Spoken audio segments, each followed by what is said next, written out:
Hi everyone, thank you so much for joining us today.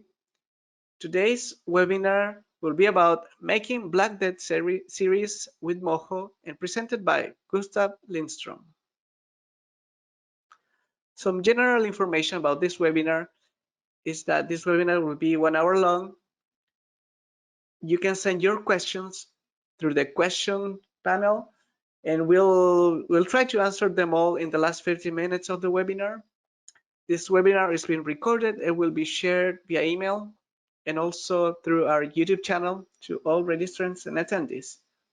The panelists for this webinar are Maria Quiñones, myself, Victor Paredes, and Gustaf Lindstrom. We encourage you to participate actively through your Instagram stories. If you tag us #webinar, #Moho, @GTLindstrom, and @MohoAnimation, we'll be sharing your stories.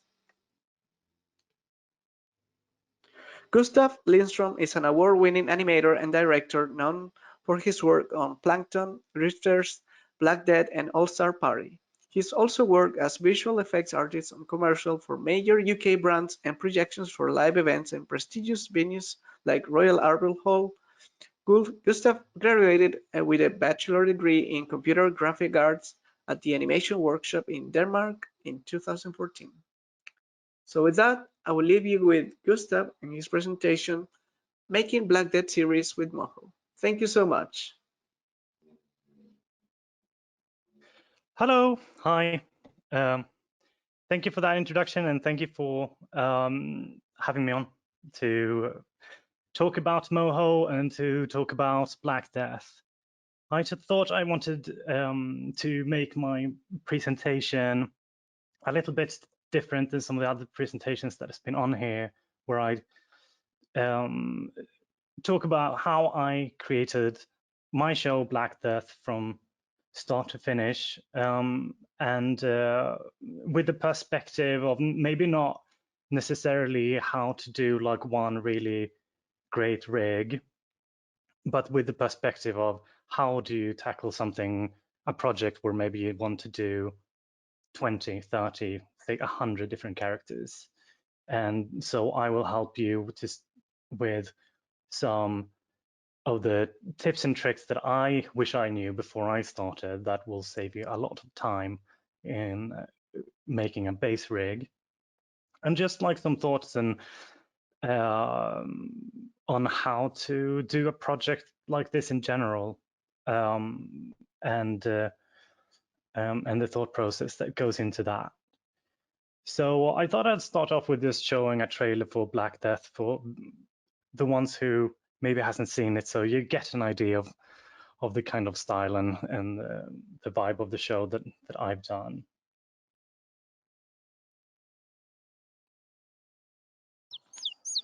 Sup? Yeah. What's up? What's up?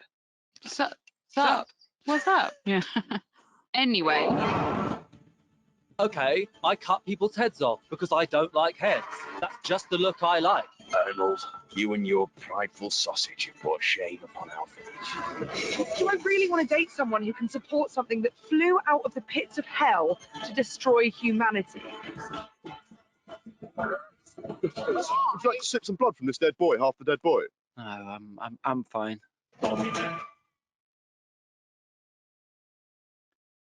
So that's some bits and bobs from Black Death. Yeah, you can check it out now on Hulu, and in some countries where you might not have Hulu, maybe check out if it's on Disney Plus, perhaps.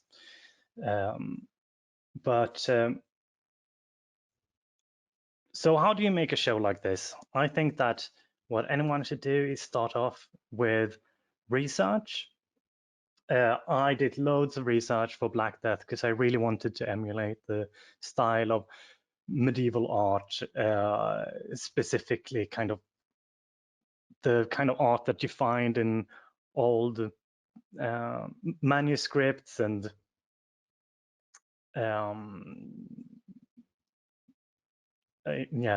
old manuscripts and on scrolls and kind of things like that. Tapestries is what I'm looking for, yeah. On tapestries and these kind of things. So I did loads of these kind of mood boards where I just collected images that would help me out in finding that style. This is one mood board I did called Demons, but I've done also a separate mood board like this just for like women's clothing or just for male faces or whatever it is, you know. And now, even if you in your project that you're embarking upon, you might have your style already, you know, like you have your style that you're drawing that you want to keep drawing in. I would still recommend to do a mood board like this. Like, say if you want to do something that is in Western, like cowboy setting, then do mood boards where you just collect pictures of cacti or different hats or boots or whatever. Make playlists, like listen to music of the era or that fits the vibe you're going for, and immerse yourself in the research. So after I do my research, then I thought I'd talk a bit about the character design of Black Death. What I always did is, like, even if I have an idea in my head of the character that I wanted to do, I would always kind of like force myself to do at least 3 different variations or 4 different or 5 different variations, and I would make it into almost like a creative challenge in how different can I make these different designs from each other. Here we see some different examples. I was going to do, like, there's one of the episodes that has this character that is she's like the spirit of the lake, and she can grant you wishes. So my original idea for that was this kind of like mermaid like lady with a fin instead of legs. But then I went on to see, okay, but maybe there's like a different way of tackling this. Perhaps we can do like that her legs is kind of like a droplet shape perhaps, and the hair is like a flowing bubble full of fishes or whatever. And then I did something that is a bit more regal here, and number 3 maybe a foam dress or whatnot. And number 4 is, I think, ended up being my favorite. It's like a very simple but feels like very medieval and folklore, just like a naked woman that coming out of the water with hair of water. But now, since I've done all of these different types of ideas and tried to challenge myself to come up with completely different color schemes and things like that for each and every one of them, I could combine some of the things that I like the most into this character, where I kept the 3 eyes of number 2 and the fish is flowing around in her hair, but I kept a lot of kind of like the basic idea and color scheme of number 4. So I ended up with something like this. And I usually design everything in Photoshop before I bring it into Moho. In this breakdown, I have another character from that episode standing next to her for size reference, which is important.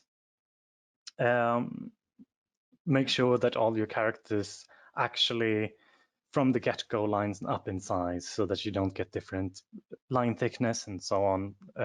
Be careful about the sizes when you start out. And I also always include like a little color palette with the colors that I've been using in Photoshop, just so I can color pick them in Moho later and use exactly the same ones.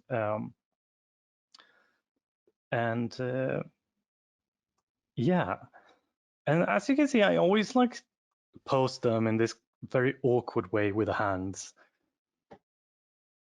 I find it best when you want to rig in Moho to place your character directly facing forward. Have her or him be neutral, forward facing.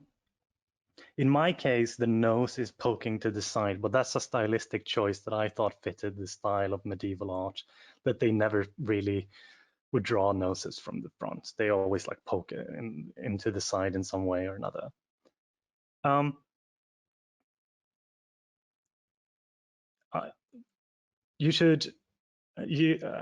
recommend that you draw them completely symmetrically, so the arms are equally far apart from each other. And here you see I've drawn a red center point. And I think that the arms that go down by the side, I would keep them at an exact 45 angle.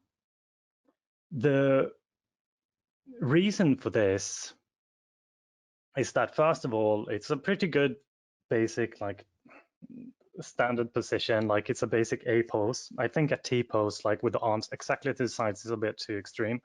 I would just keep it like this. But the reason why I'm saying that it should be exactly this angle is because when you in Moho draw bones, then if you hold shift, then it will keep you on an angle. So this way you will be able to like follow the path of the arms exactly. So even when you design it, just be careful to measure out that it's that angle. So then when you go into rigging, the bones will just like follow along the arms really neatly.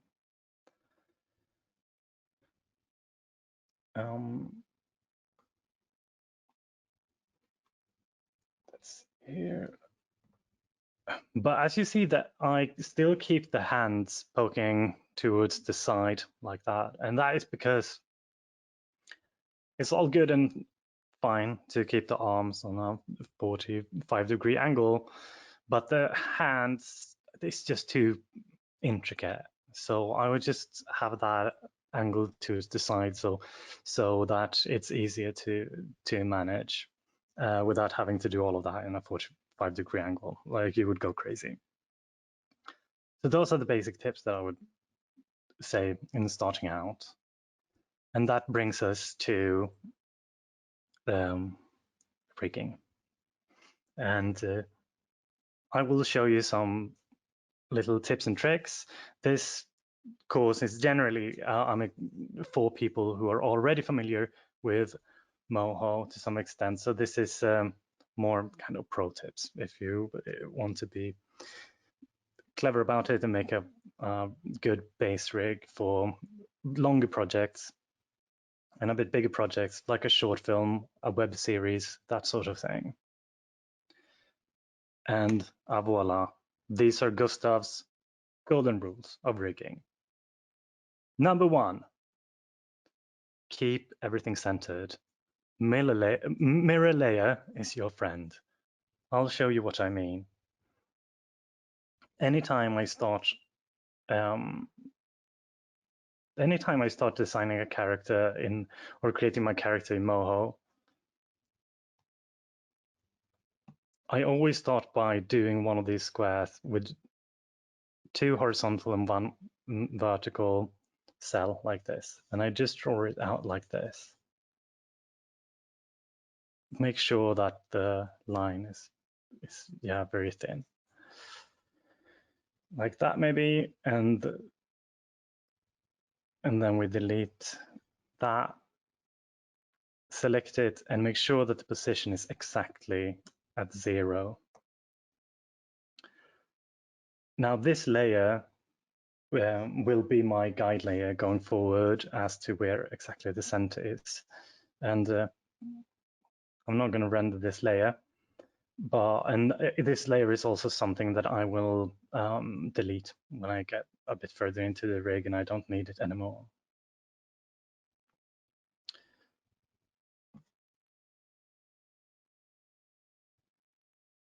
And the second golden rule of Gustaf is you have to know the divine order of manipulation. The order is the following. Okay, I'm going to explain by like showing what I mean with a concrete example. So just like, go along with me here. But this is the epic order that like you should think in. When you can,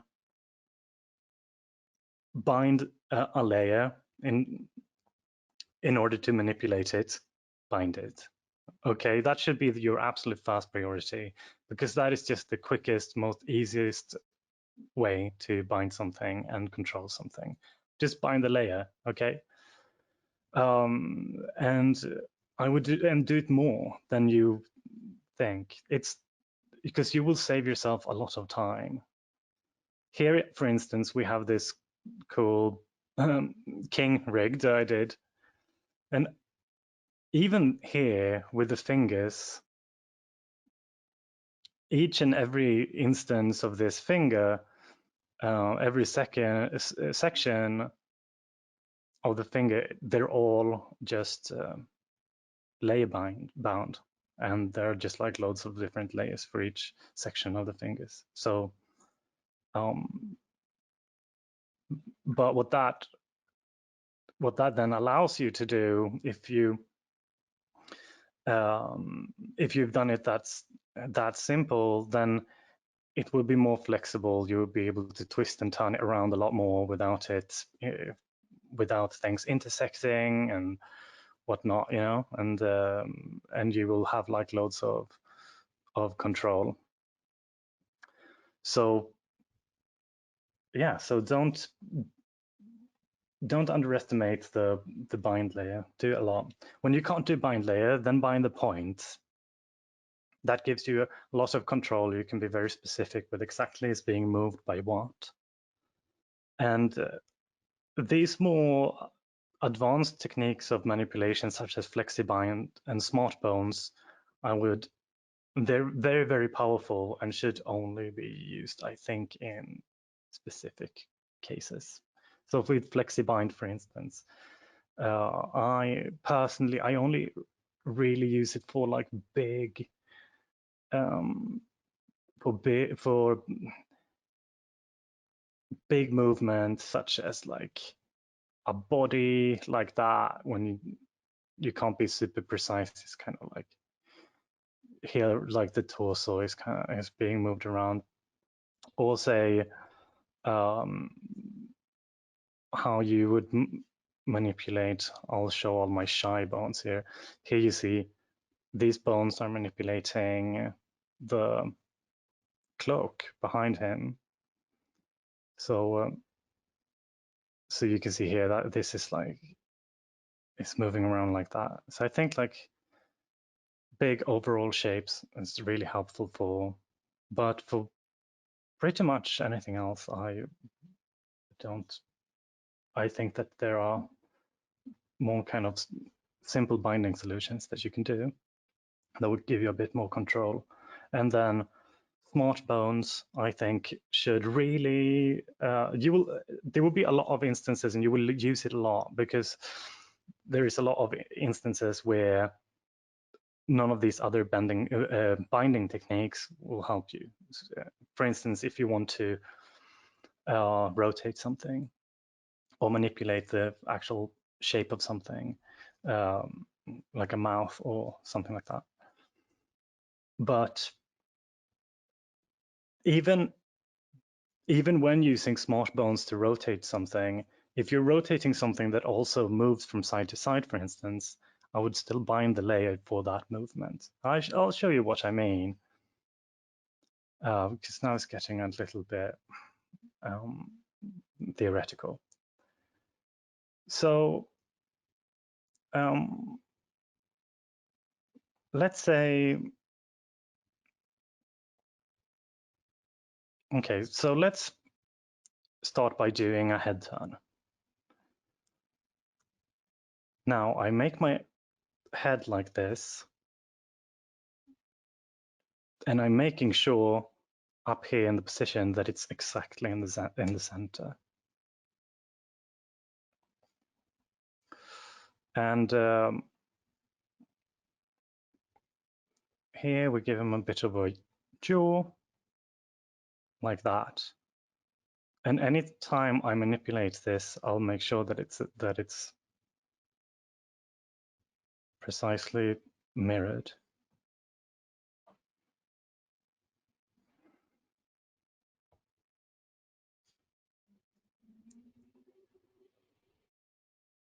Okay.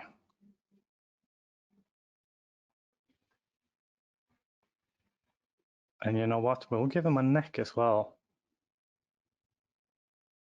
Whoops. You know, let's do something like this. And make sure everything is centered. Including my bones. No, you know what? I'll start over. I'll do a bone for the neck and bone for the head like that.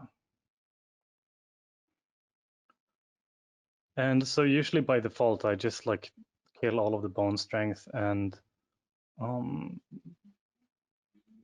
because flexi binding is a superpower that you should use sparingly. And here I just bind the head like that. And voila, here we go. All right.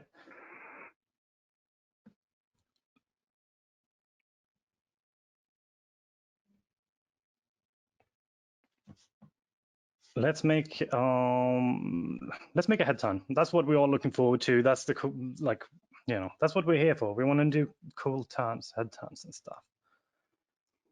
So here we go. Here we have the head, and I'm moving it to this.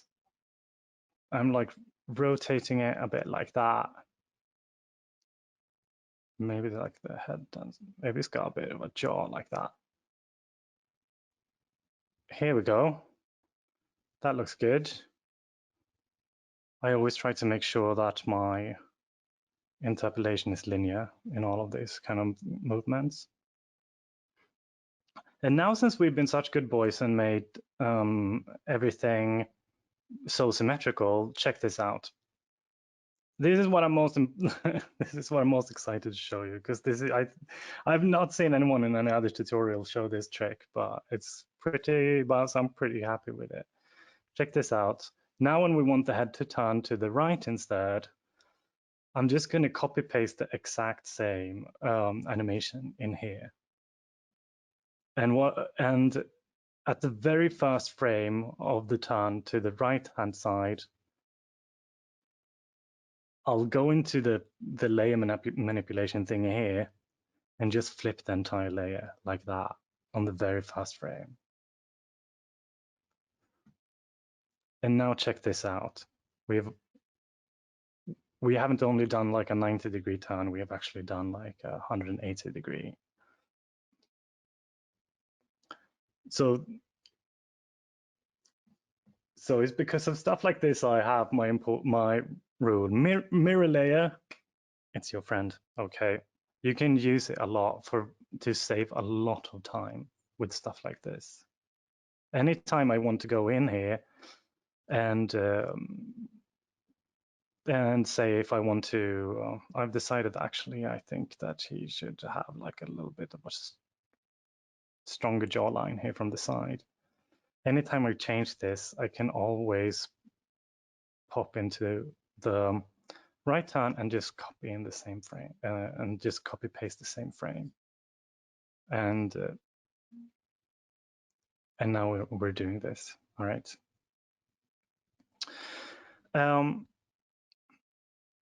Now, I'm not happy with the head just like kind of turning in place like that. I think it's important that the head kind of also moves a bit from side to side as we turn it.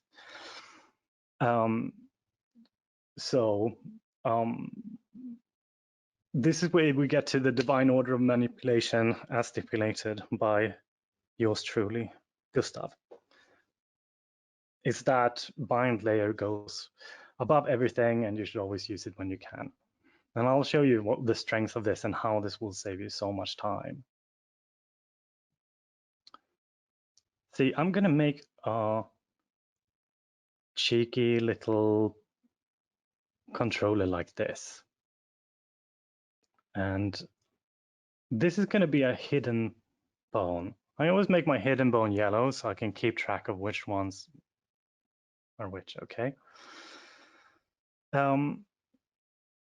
Here we go. Here we have our secret little bone. And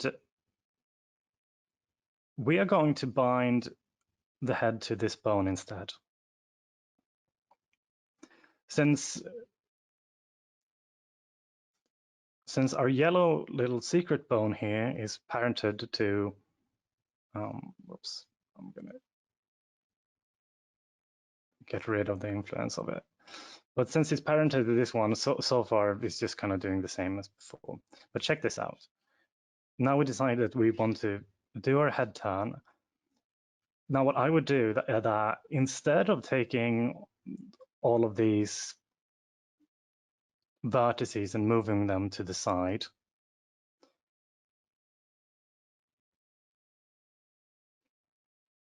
move this guy instead.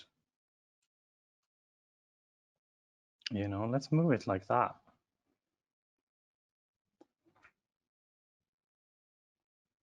Here we go.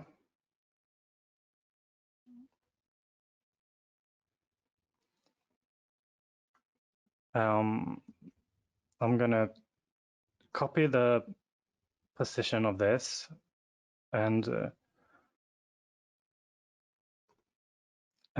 put it in to the right turn as well, only that I'm gonna put minus this time.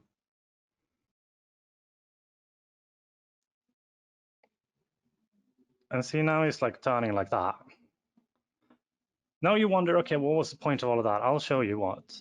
So like now you have, because you have the movement of the head offsetted to a separate bone, that gives you so much things that you can play with and so much things that you can attach to this controller now all of a sudden. Like, for instance, like with our neck that we did, let's say that we select this neck bone we have, and we bind the bottom of the neck to that. But the head controller, maybe that's like the top of these guys with a vector point like that, you know. And now we have the voila, look, now the neck is following. And the beauty of this, when you've done it this way, is that now if you've decided now when you have this base rig, and for the next character you do, you might want to maybe have like a thinner neck. This is maybe, or maybe you want like a thicker neck or something like that.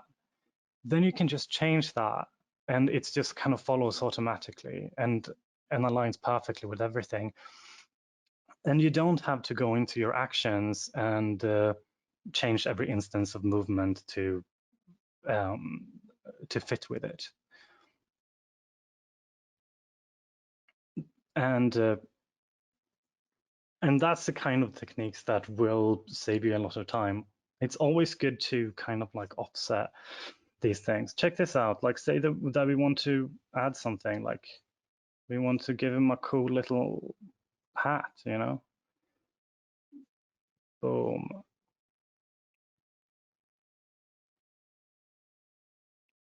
Here we go.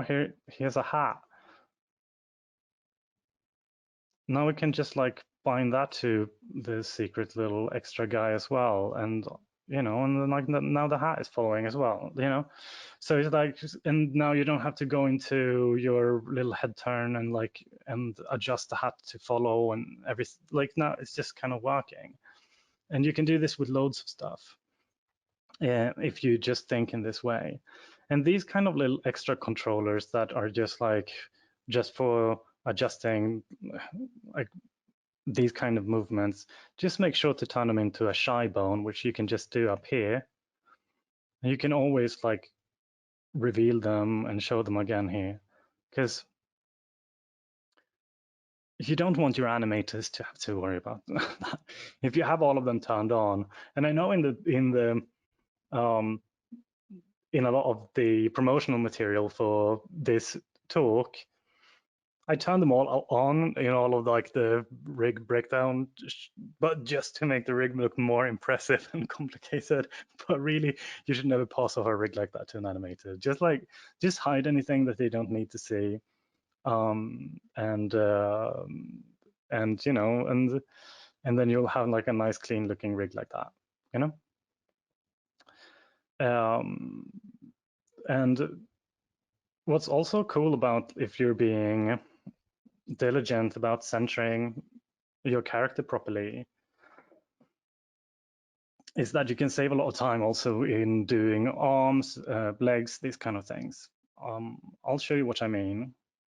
I'm gonna make a group here for my left arm.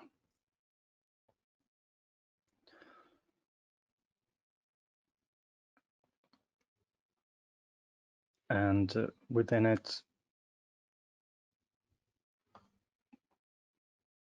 I'm making my arm. And I'm just doing an arm straight up, like right here in the center, like that.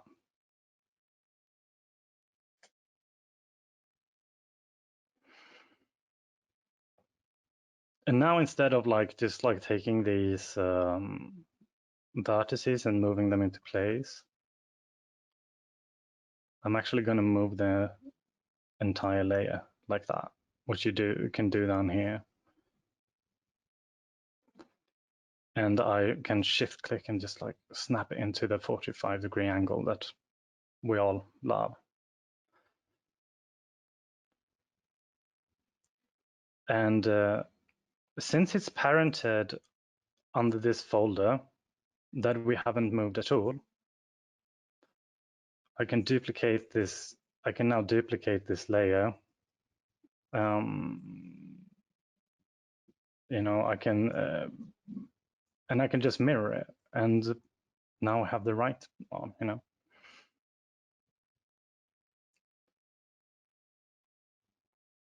And this is quite clever because now, if I want to make my arm a bit longer, shorter, because since the whole layer is like a bit tilted at a 45-degree angle, I can just shift click and hold, and you know, and it will just kind of like, whoops, and it will just kind of move perfectly along this thing. And if I ever decide to go in and if I have this as my base rig and I want to go in and change things, like add some details here, now I can actually like just kind of like, I can just like copy paste it and it will land at exactly the right spot, you know.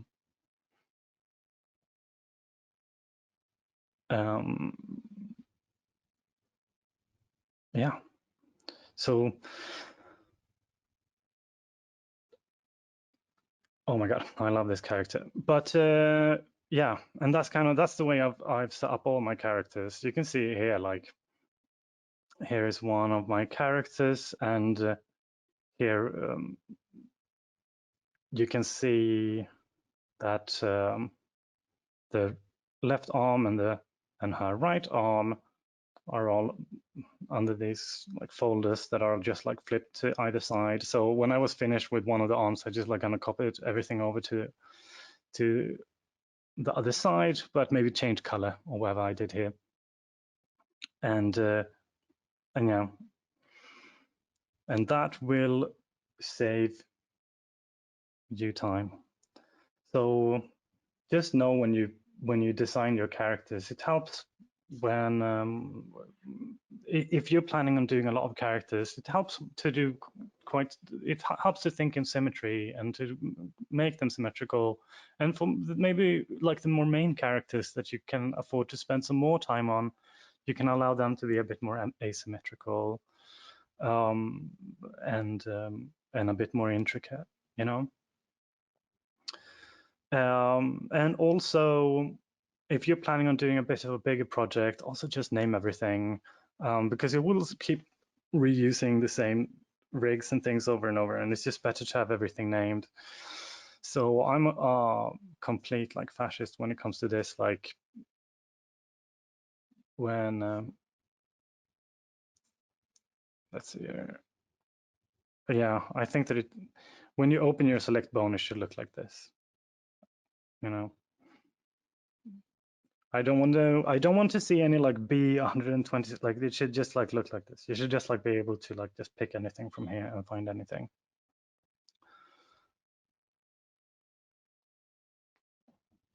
Yeah,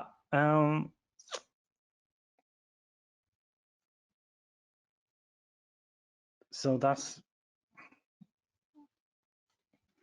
the idea behind that. Yeah, this is some basic tips and tricks, and like doing quicker rigs, doing like better kind of like base rig. Let's talk a little bit about post-production. One thing that you can do in Moho is that you can actually, I'll bring up an example here. This is one of the scenes from Black Death.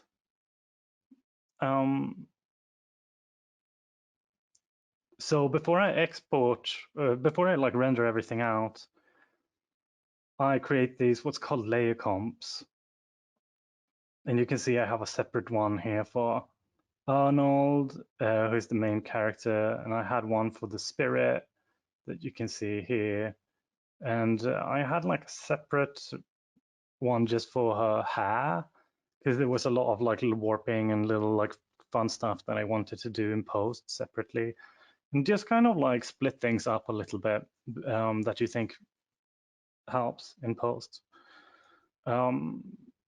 Often you don't need that much. You might just need like the foreground and background separate, or like the characters in the background and maybe a foreground if you have it. Here's one example of a scene from one of the shorts where I start off with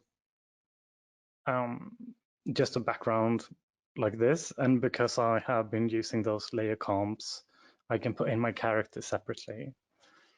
And because I have the character separately, now I can have some fun and kind of like try to elevate this material a little bit. So here I'm color grading her to fit in with the environment a bit better. And I added like some shadows from the bars, so from the cage that she's in. And then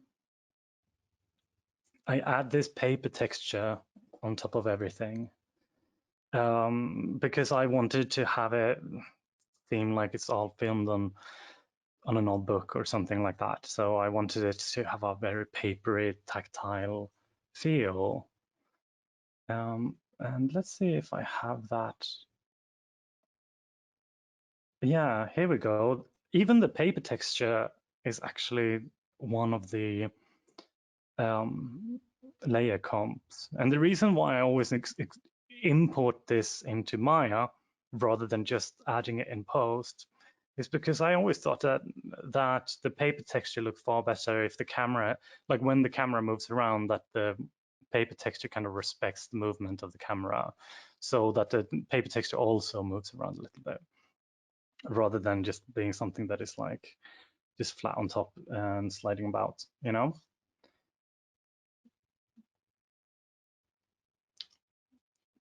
Then I always add like a final little grade of, to make it even more papery, I have it that different parts of the paper is kind of lit differently, so it comes in a bit of light from the side and a bit more shadowy here in the top. And it's quite hard to see here, but I also like to put a little bit of a focal blur at the top and bottom, just so that it gave that kind of like feel of our camera kind of filming on a piece of paper, and some bits of it are a bit blurred. And one thing that I also like to do in post is add a bit of like a subtle motion, a camera motion, like a bit of a camera shake. And you'll see this. So this is the before, and this is the after. And I think I would like recommend anyone to do a bit of post-production. If you do it in After Effects, Nuke, whatever you use, I think it's worth spending that extra bit of, just a little bit of extra time, just like making it look a bit nicer, because it just brings it to the next level, I think. And here you can see it with like the little camera shake and everything that's attached to it as well. And yes, do I have any final thoughts? I don't know. I think I might.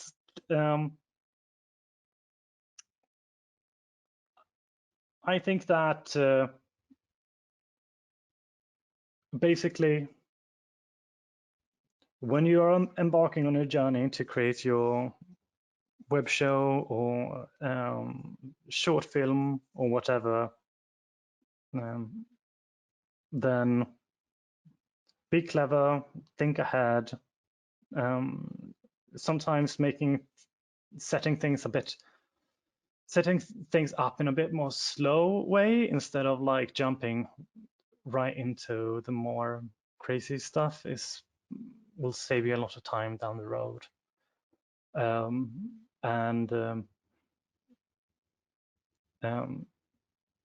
Yeah, I think stay true to your vision and be cool. I don't know. Yeah, I think that's it. I'm not sure if I have anything more to say. Well, thank you so much, Gustaf. Really enjoyed the way you shared some of your tips and your characters from the series. Thanks.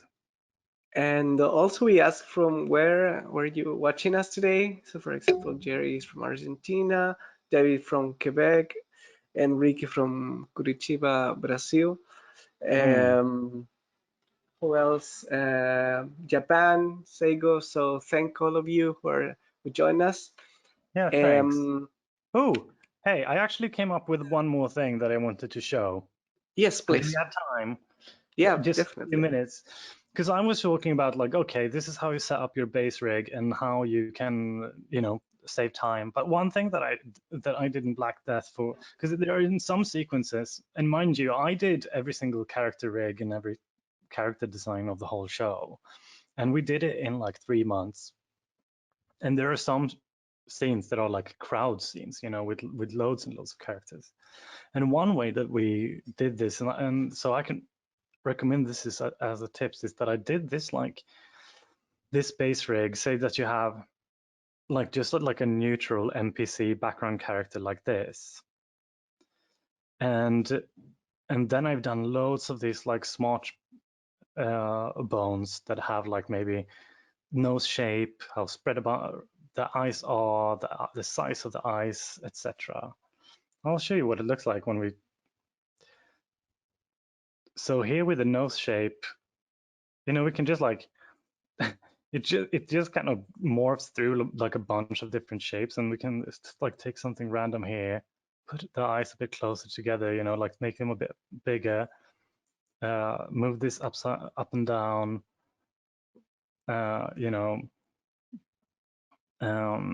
the hair is not following here because it's in a warp layer. Wait, so let me move here and you'll see. Like, I can even give him like some cool mustachios and everything, and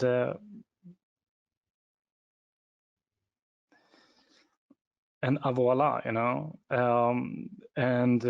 now this is going to look insane when I show all of the shy bones. But you see, because I've done it in my way with a lot of this like things moving secondary, I can pretty easily. I've everything set up to very easily like just like add stuff to this base rig, and I can just draw another mustache and just like add it into the rig, and it will. And if as long as I just kind of parent it or layer bind it to the right controller, then it's like this. Then it's just like part of the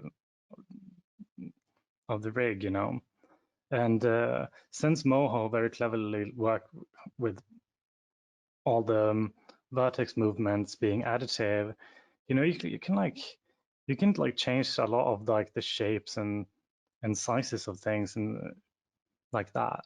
So when I have a scene when I need a lot of characters, I would literally just like bring this rig in maybe like 12, I don't know, 15 times how many characters I need. And then at like frame 1, you just like add a little keyframe on all these, like kind of changing them around a little bit, each and every one, like here I have like a little hat controller and whatnot, and it can do some different hats. And yeah, so like at frame 1, I just like change all these parameters for each and every one, maybe change the colors a bit, and you know, and bada bing, bada boom, you have like a scene full of like background characters and NPCs and things like that. So that's also a quite clever way you can use the rigging capacities of Moho and kind of create like almost like your own like little character creator like this.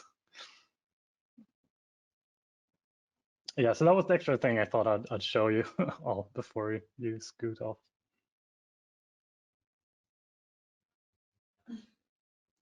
All right, thank you so much. That was really fun to watch. And for example, Dan Wilson says, "Great webinar. Love that NPC rig."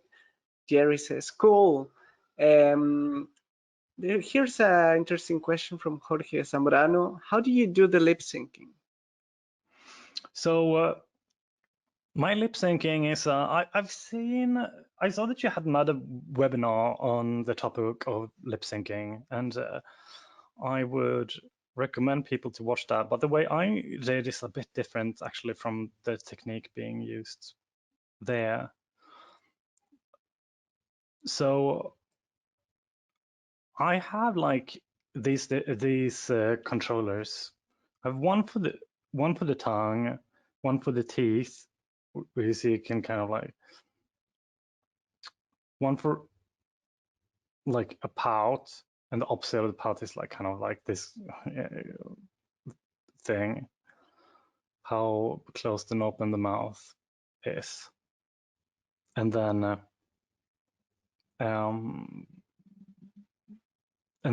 you can do a both right and left smile. And those are the only controllers really that there are. And so when you get into that, you want to start lip syncing your character, then here in the morphs, I have done every single mouth shape here, A, I, E, O, U, etc. And whoops, that's not what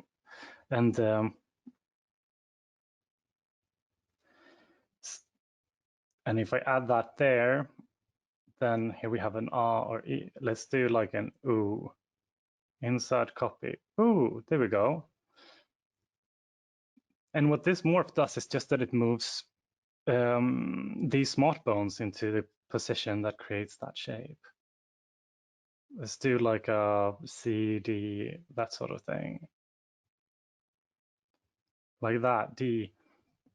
Now what's clever about this approach is that since it's all just using these sliders, for every single mouth shape you would see in Black Death, there are actually in-betweens between the shapes. So it doesn't like snap between like a P and an O and a D shape. It's like there's always a bit of like in-betweens. And it also makes it so that if you have made this like D shape, or say that you do like oh, but you just think you want a bit more of like a pouty, like ooh, like then you can just like kind of tweak it a little bit further, or maybe it's more of like a like a toothy, like, you know,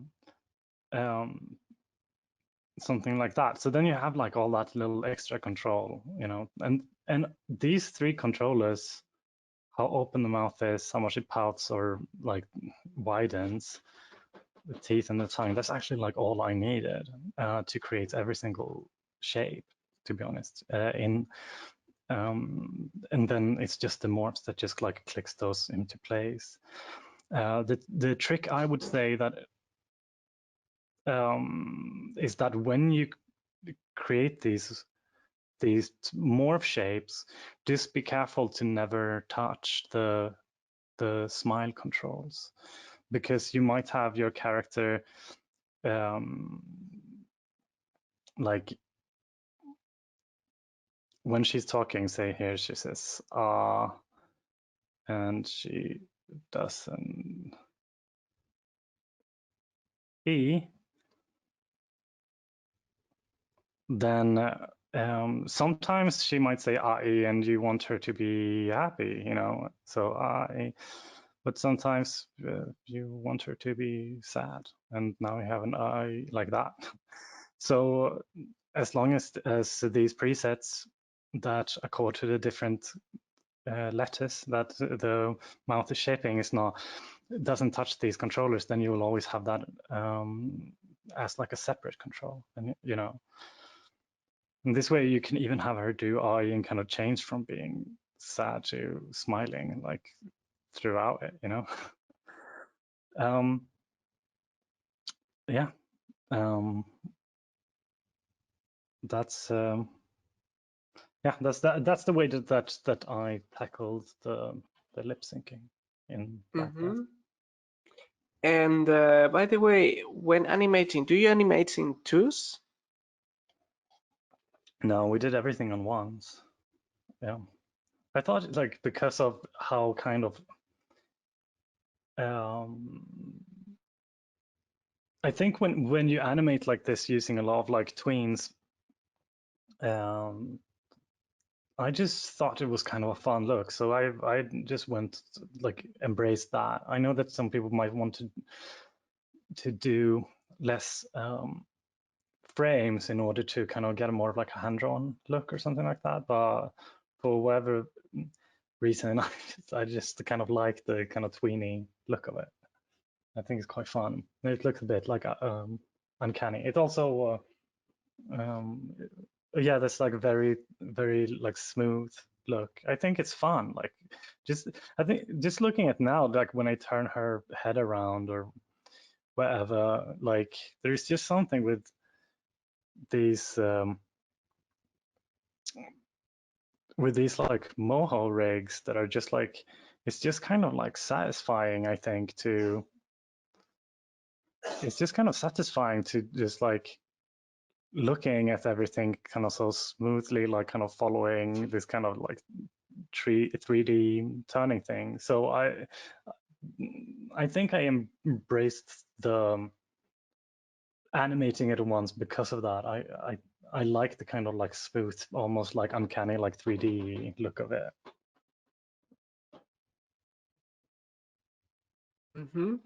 And another question, can you show how you animated one of the characters? Is there like a scene that you can quickly show the timeline?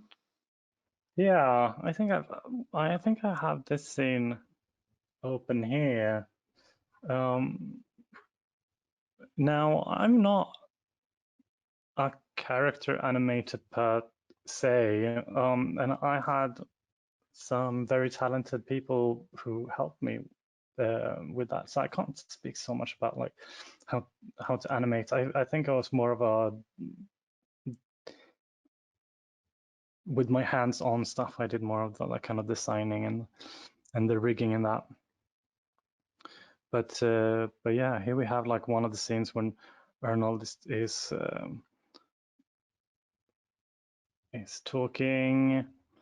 Funnily enough, we even have like there's so many like rigs for everything. There's even like a little rig for like for the boats, you know, and this thing here.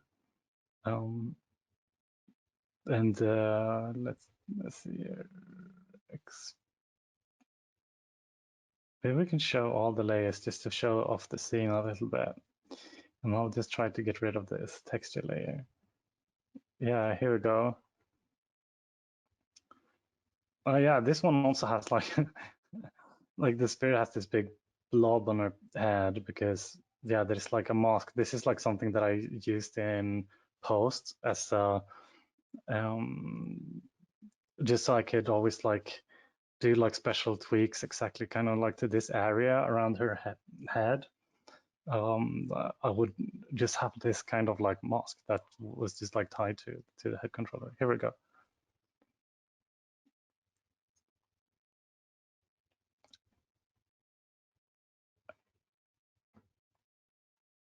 Yeah, and here he's moving about, and yeah, you can see it like the little boat is moving, and Yeah, but I'm not sure what I can tell about this, but this is like one of the scenes, and you know, it's cool.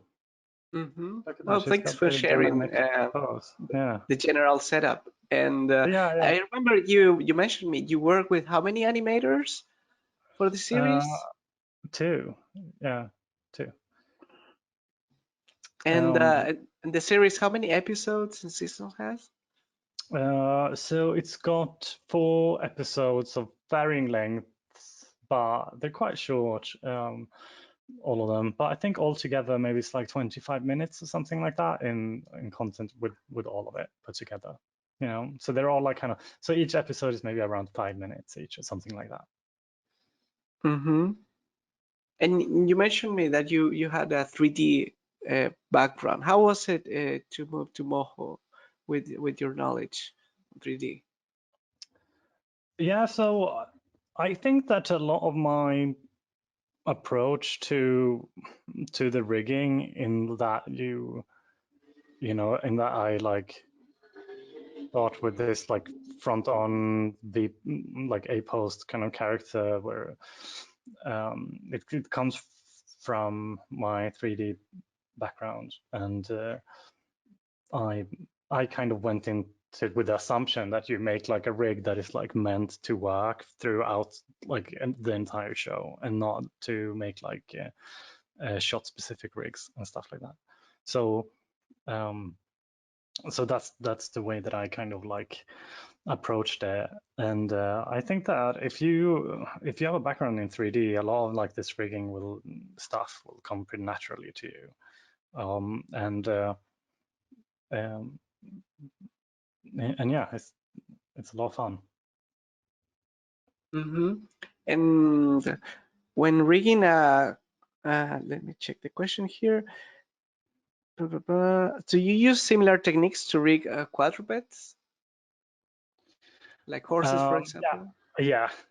I mean, with a horse, I think there are always like exceptions. Like you, if I would do a horse, I don't know. I think maybe I have one horse in the show, but I wouldn't do like the horse from the front and do like a 180-degree like turn of it. Like, but I just kind of draw the horse from the side and just like rig it like that. You know, is maybe, but I don't know, if you have a horse that needs to do a lot of things, I don't know, maybe there's like a way to do that, but but my the horse I have for one of my episodes is quite simple.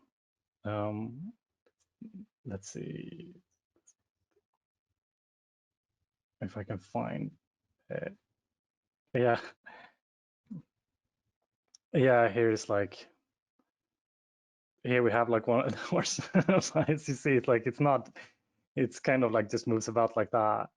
Yeah, and also we have the King of Frost. He's also a quadruped, actually. Now when I think about it, he's like has the hooves of like a reindeer or something like that. But all of those I just kind of like did from the side, and you know, and just and you just like do everything like normal. As a matter of fact, like things like quadrupeds are having more limbs. It's quite simple with this kind of um, software, right? And I think that what's more tricky and what is a bigger challenge is when you get into stuff like this, like doing a dress or something that is like drapey and not like spindly and limb like. You know, if you have something that is like supposed to be a bit flowing, um, though, like I think that those are more interesting challenges for rigs like this, and it's a lot of fun to try to figure out as well. I was always yeah, I think I got a really good dress rig for let's see here, for one of the characters in episode The Maiden and the Robin, and I was like very happy with that. The way that she kind of like, yeah, that you can see here that when she bends her legs, it kind of creases the dress a little bit, and like stuff like that.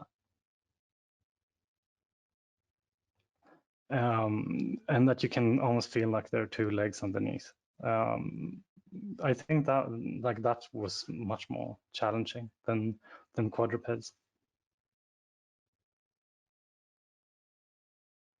Mm-hmm. We're running out of time, unfortunately.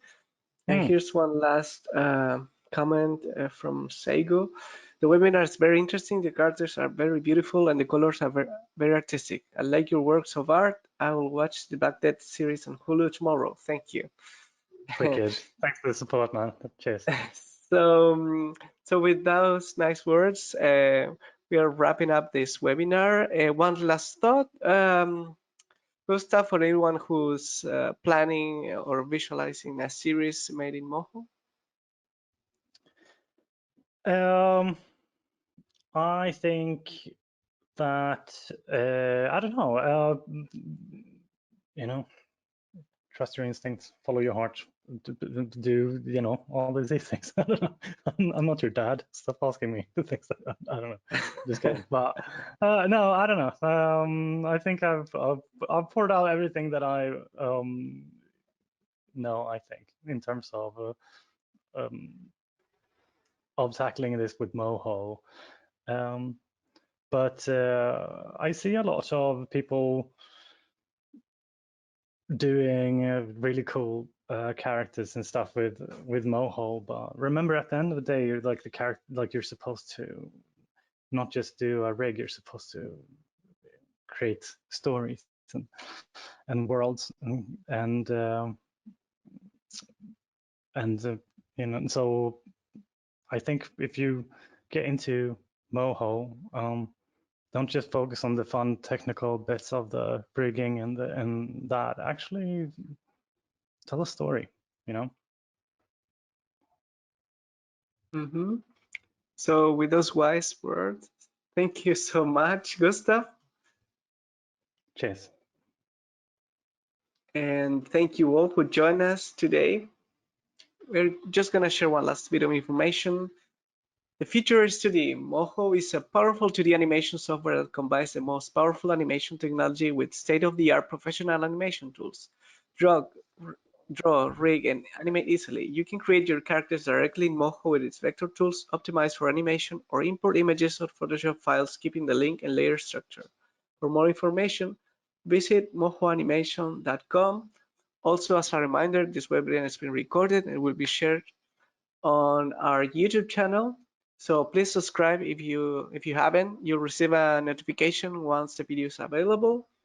Also, for more information about Moho and inspiration, tips and tricks, follow us on our social media as Moho Animation on Instagram, Twitter, Facebook, and now also on TikTok. Also, for more information about Gustaf, don't forget to follow him and his projects on Instagram, Twitter, and his website, GG Lindstrom, and GustafLindstrom.com. So with that, thank you so much, Gustaf. This has been an amazing presentation. Thank you so much. We had so much fun, so stay tuned for our next webinar. See you next time. Bye-bye.